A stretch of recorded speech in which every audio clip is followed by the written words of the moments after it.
இறையேசுவில் அன்பானவர்களே, யோவான் நற்செய்தி 7ஆம் அதிகாரம் 37 மற்றும் முதல் 39 மற்றும் 8ஆம் அதிகாரம் 12 முதல் 20 வரை உள்ள இறை வார்த்தைகளில் இயேசு கிறிஸ்து 2 முக்கியமான காரியங்கள் தன்னை பற்றி வெளிப்படுத்துகின்றார்.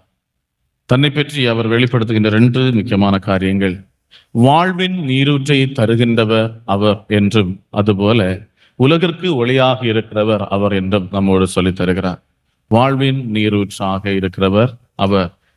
நாம் வாசிக்கிறோம் 7ஆம் அதிகாரம் 37ஆம் வசனத்திலே நாம் வாசிக்க கேட்கிறோம், யாரேனும் தாகமாய் இருந்தால் என்னிடம் வரட்டும், வாழ்வு தருகின்ற நீரூற்றை பருகட்டும் என்று சொல்லுகிற ஆண்டவர் இலவசமாக கொடுக்கிறேன் என்று சொல்லுகிறார். அதாவது தாகமாயிருப்பவர்களுக்கு தண்ணீர் கொடுக்க நான் தயாராக இருக்கிறேன், நீங்கள் என்னிடம் வந்து பருக தயாராக இருக்கிறீர்களா என்று இயேசு நம்மிடம் கேட்கிற போது, அன்பானவர்களே, நமது தாகம் தணிப்பதற்காக நாம் யாரை தேடிக்கொண்டிருக்கிறோம்? நமது தாகத்தை தீர்ப்பதற்காக நாம் எங்கே சென்று கொண்டிருக்கிறோம்? இதுதான் இந்த வசனத்தை வாசிக்கிற போது நாம் யோசிக்க வேண்டியது, நம்மையே நாம் கேட்க வேண்டியது, எனது தாகம் எது?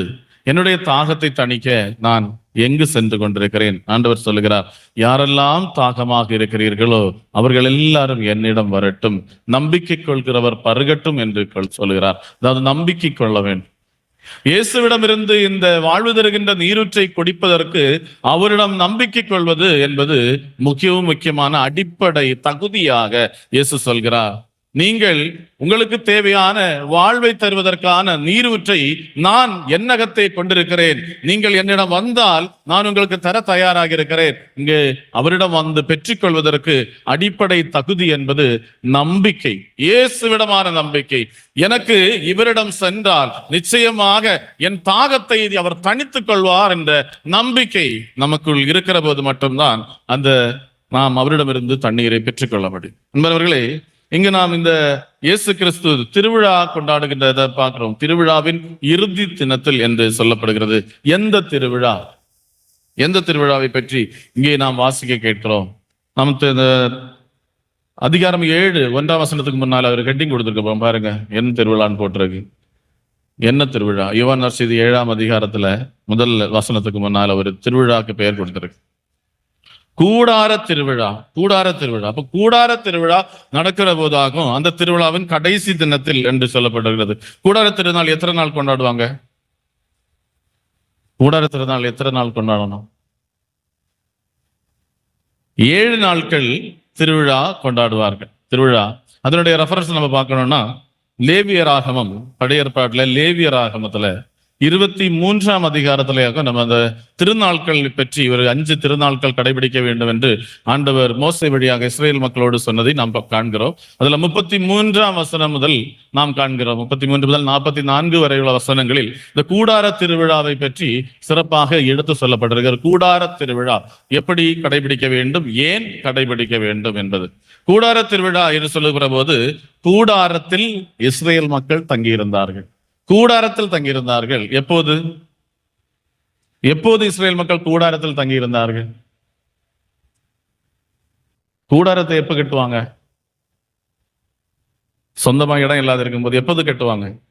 சொந்தமா இடம் இல்லாம அலைஞ்சு திரிகிற நேரத்துல கூடாரம் கட்டுவாங்க. இஸ்ரேல் மக்கள் எகிப்தின் அடிமைத்தனத்திலிருந்து வாக்களிக்கப்பட்ட கானான் நாட்டிற்கான அந்த பயணத்தின் மத்தியில் இந்த பாலைவனத்திலே அவர்கள் கூடாரங்கள் அமைத்து தங்கியிருந்தார்கள். அதான் அந்த கூடாரங்கள். ஆண்டவர் மோசே வழியாக சொன்னார், நீங்கள் கூடாரங்களில் தங்கி இருந்தீர்கள், அதை நினைவுபடுத்துகின்ற வண்ணமாக இந்த கூடார திருவிழாவை கடைபிடிக்க வேண்டும். இந்த 42 43 வசனங்கள் வாசிப்போமா? லேவியராகமம் 7 நாட்கள் நீங்கள் கூடாரங்களில் குடியிருங்கள். அதாவது எல்லா மக்களோடு சொல்லக்கூடிய வார்த்தைகளும், நீங்கள் கூடாரங்களில் தான், அந்த திருநாள் கொண்டாடுகிற போது கூடாரங்களில் தான் தங்கி இருக்க வேண்டும். வீடுகளுக்குள் யாரும் தங்கி இருக்க கூடாது. கூடாரம் அமைத்து நீங்கள் 7 நாட்கள் கூடாரங்களில் தங்கி இருக்க வேண்டும். மீண்டும், இஸ்ரேலில் பிறந்த யாவரும் அவ்வாறே கூடாரங்களில் குடியிருக்க வேண்டும். அடுத்த வாசிங்க. இஸ்ரேலரை எகிப்திலிருந்து நான் கொண்டு வந்த போது அவர்கள் கூடாரங்களில் வாழ்ந்தார்கள் என்பதை இதன் மூலமாக உன் வழிமரபினர் நம்ம திருவிழாக்கள் எல்லாம் கொண்டாடுகிற போது அதுக்கு அதாவது ரெஃபரன்ஸ் சொல்கிறார், நீ கூடாரங்களில் குடியிருக்க வேண்டும். எதற்கு என்றால் இதன் மூலமாக ஒரு தலைமுறை அதை அறிந்து கொள்ளும். நான் இப்படியாக இருந்தாய், இப்படி கடந்து வந்திருக்கிறாய், உனது வழிமரபு இப்படியாக இருக்கிறது, உனது வரலாறு இப்படி இருக்கிறது என்பதை தெளிவுபடுத்துவதற்கானதுதான் ஒவ்வொரு திருநாட்களும்.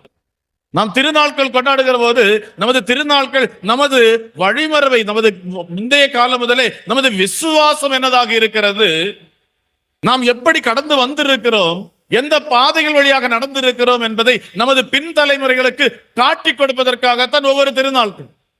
அதனாலதான் நம்ம சிறப்பா திருவிழாவுக்கு கடைசியிலையோ அல்லது இடையிலையோ இறந்தவங்களை நம்ம நினைக்கணும்னு சொல்லி திருப்பலி ஒப்பு கொடுக்கிறோம். அதுக்கு இறந்தவர்களுக்கு அவங்க காட்டி தந்த அந்த மரபு தான் நமக்கு இந்த மரபு.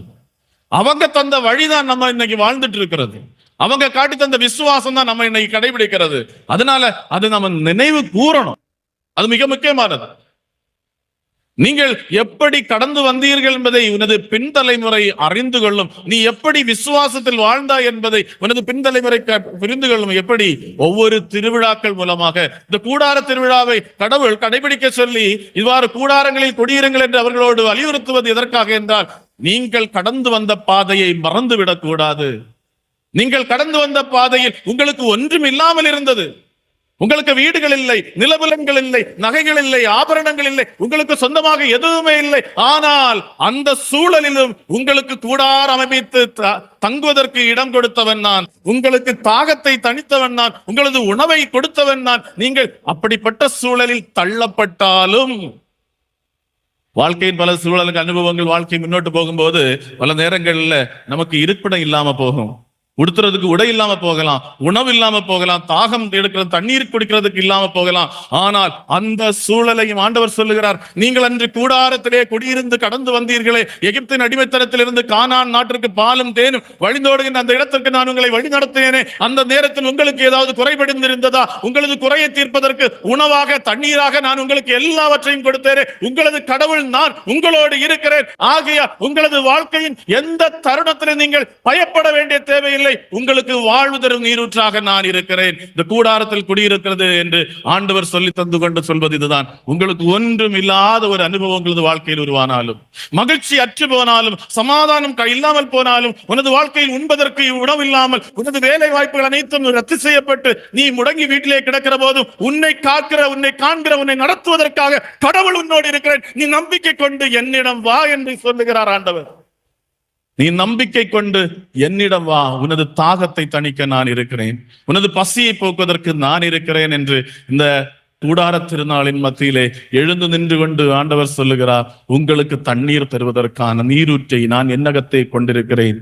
நீ நம்பிக்கையோடு வந்து கேள், ஒரு தாகத்தை நான் தணிக்கிறேன் என்று சொல்லுகிறார் ஆண்டவர். அடுத்ததாக 8ஆம் அதிகாரம் யோவான் 8ஆம் அதிகாரம் 12ஆம் வசனத்திலே நாம் வாசிக்கிறோம். மீண்டும் ஆண்டவர் சொன்ன வார்த்தைகள், உலகின் ஒளி நானே, வாழ்க்கையில் வெளிச்சம் இல்லாமல் போகின்ற சூழல்களில் வெளிச்சமாக நான் இருக்கிறேன். வெளிச்சத்தை தேடி நீ பிற இடங்களில் அலைந்து திரிவதனால் உனக்கு வெளிச்சம் கிடைக்காது. ஆனால் நிலையான ஒளி நான் உன்னோடு இருக்கிறேன். திருப்பாடல்கள் 36ஆம் அதிகாரம் 9ஆம் வசனம் வாசகம். இந்த 2 வசனங்களையும் சேர்த்து வைத்து பழைய ஏற்பாடிலே இயேசு கிறிஸ்துவை முன்னிறைத்த வசனம் அது. இயேசு கிறிஸ்து நீரூற்றாக இருக்கிறார் என்பதையும் ஒளியாக இருக்கிறார் என்பதையும் நமக்கு எடுத்து கூறுகின்ற வசனம் திருப்பாடல் 36ஆம் அதிகாரம் 9ஆம் வசனம் வாசிப்போம். ஏனெனில் வாழ்வு தரும் ஊற்று உம்மிடமே உள்ளது, உமது ஒளியால் யாமும் ஒளி பெறுகிறோம். நமக்கு தானா ஒளி தர்றதுக்கு, தானா மகிழ்ச்சியா இருக்கிறதுக்கு, தானா எல்லாம் நிறைவா சாட்டிஸ்ஃபைடா வாழ்றதுக்கு நம்மளால முடியாது. ஆனா அவரது ஒளியினால், இயேசு கிறிஸ்துவாகின்ற வெளிச்சத்தினால், அவரது வெளிச்சத்தினால் நாம் நிறைவடைகிறோம், நாம் ஒளி பெறுகிறோம், நமது வாழ்க்கை வெளிச்சமாக மாறுகிறது.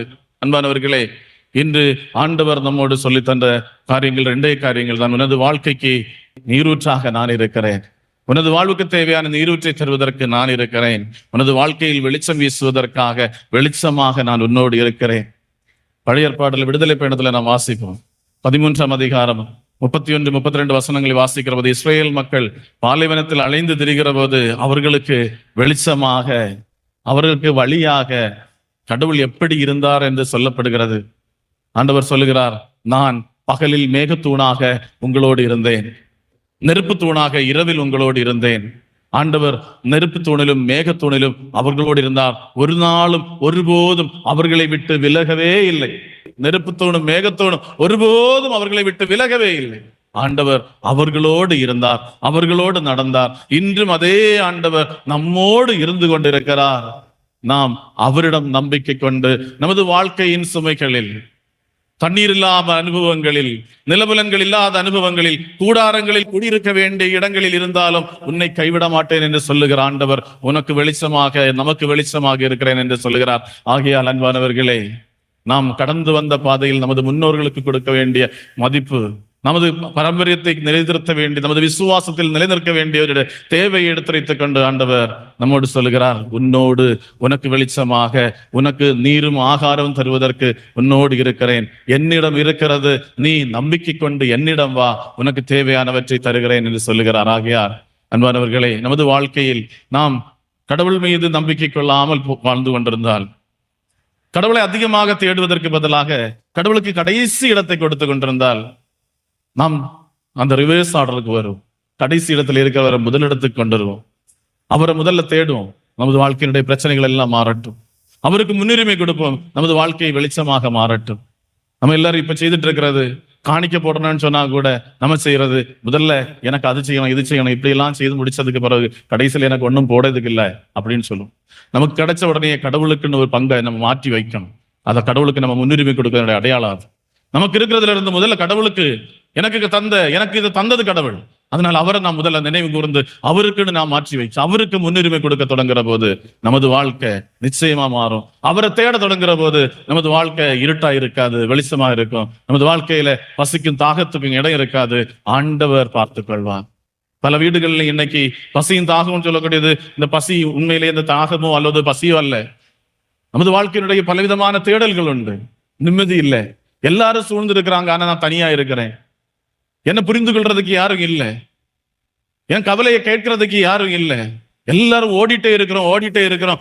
கூட இருக்கிறதுக்கு யாரும் இல்லை. உதவி புரிவதற்கு யாரும் இல்லை. பல நேரங்களிலும் இப்ப சில நேரம் வீடுகளை சிந்திக்கும் போது பல பெண்களும் அல்லது வீடுகளில் பலரும் சீரியலுக்கு அடிக்ட் ஆகி போயிருக்கிறதுக்கு கேட்கறதுக்கு ஆள் இல்லாதனாலயா இருக்கும். இனி சிலர் சீரியலுக்கு அடிக்ட் ஆகி இருக்கிறதுனாலே மற்றவங்களை கேட்காம போயிட்டு இருக்கிறோம். அன்பானவர்களே, இத்தகைய அனுபவங்கள் நமது வாழ்க்கையில் எது தரத்தில் ஆனாலும் சரி, சந்தோஷமோ, மகிழ்ச்சியோ, ஆனந்தமோ, சமாதானமோ, நிம்மதியோ இல்லாது வருகிற போது இதுதான் நமது வாழ்வுக்கு தேவையான நீரூற்று.